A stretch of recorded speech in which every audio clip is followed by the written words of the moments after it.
And it's like, Gene, that only sounds good to vegans.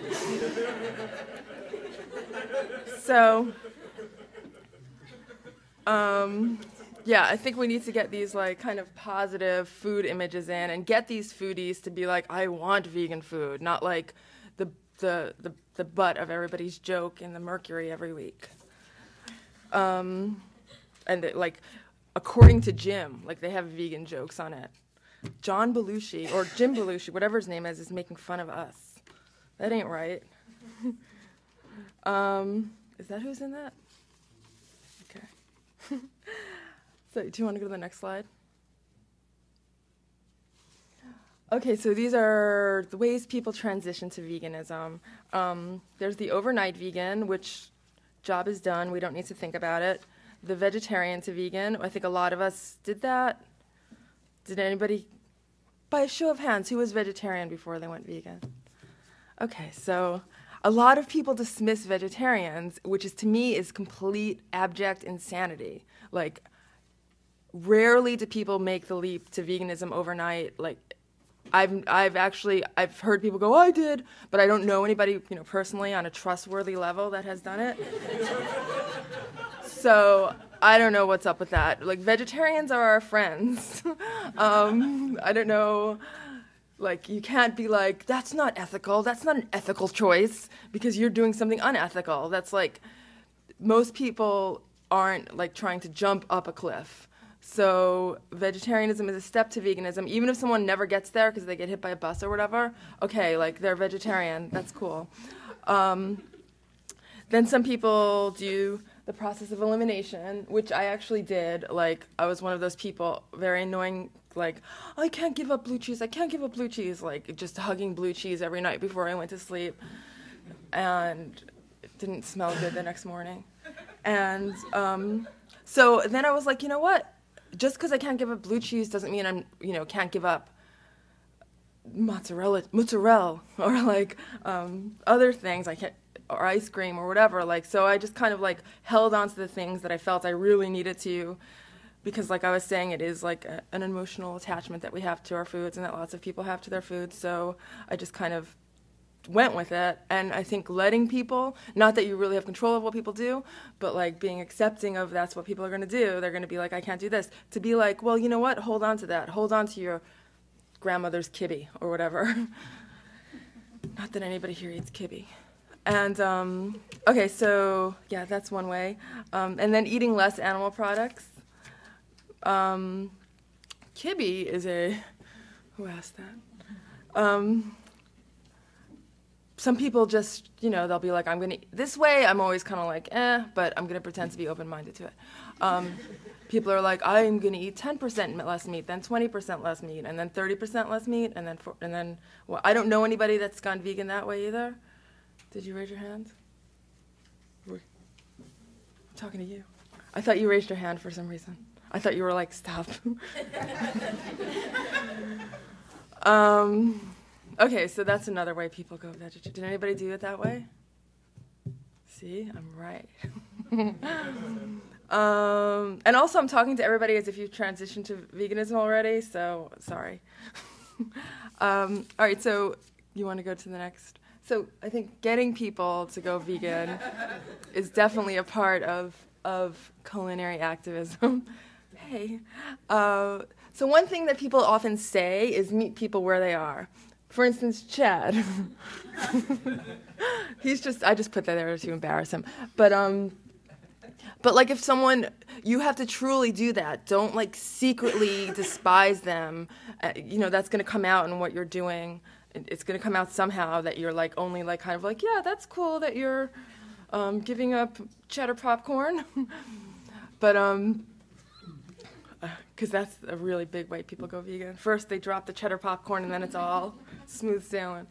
I mean, it was hard for some people to give up their royal jelly. Chad. And what was I saying? Oh yeah. So meet people where they are. Like really, truly empathize with where they're at. Like now's not the time to bring up Holocaust and rape analogies. Like it's like okay, Grandma, but remember when all your friends and family were killed? It didn't work for me, and it's not going to work for you. So I think a good way to truly have empathy, I know this is kind of getting off this subject, and you're just like, just tell me how to bake cookies. But allow me. A lot of times a way to have, I'm going to teach people how to have empathy, is to just picture the things in your life that you're trying to do. Like, first of all, picture when you first went vegan, and picture when the light first went off for you, and like the things that you were thinking, and to truly put yourself in that position while you're talking to people about it, I think really helps. And then, now that you're a perfect person, no, just remember that you're not a perfect person, and that we all have our faults, and we all have the things we want to change. So, like, I don't have those things, no. But like sometimes I'm like, I need to just buy clothing from a thrift store, because often I buy, clothing that's sweatshop labor and stuff like that, which obviously I don't support sweatshop labor, yet I'm doing this thing, which is just pretty much saying that I do, by buying it. So I just think of that, like, oh, I'm trying to make these changes also. It's not like I'm not finger wagging at somebody. I'm more empathizing. Chad, don't look out the window and space out.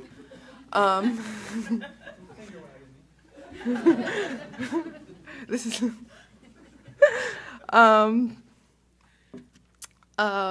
right. So think about where you're at and things that you want to change, and like if you want to give up using plastic bags. I know it's Portland and nobody uses plastic bags. I'm just thinking of examples. Like if you want to be a bike commuter and you want to stop driving your car, there's all these things that we're all struggling with all the time. So veganism is just another one of those things. Like, just because someone isn't there doesn't make you better than them.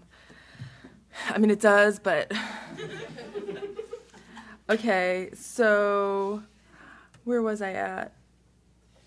Yeah, so think about the things you can do in your life. Like, can you volunteer more? Can you, yeah, you get it. Okay, you can move into the next one. Another important point. What was that? I'm going to beatbox. Okay, so this is a phrase that I use a lot, only when I'm giving presentations like these, not in my daily life. Their taste buds will catch up to their ethics, which I think is, like, very true. Like, I think the first 3 months, like, I remember going vegan when I was 16, and the hardest, like, I kicked in my grandmother's window and, like, stole her mini Snickers bars and hid in the basement and ate them all.